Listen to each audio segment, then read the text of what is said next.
bahasa Arab. Pandaikah saya? Okey, fokus. Kolokasi ialah hubungan antara perkataan yang kerap muncul bersama-sama membentuk kombinasi tipis dan benar dalam sesuatu bahasa. Comelnya. Contoh-contoh kolokasi. Brush, beras, fusha. Tambah tooth, gigi, asnan.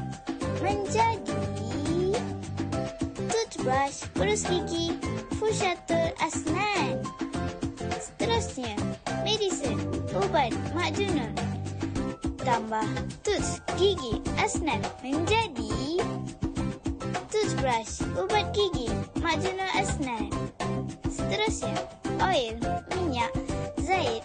Tambah hair, rambut, sya'ri.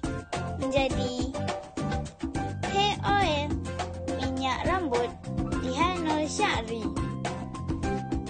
Lari, lari.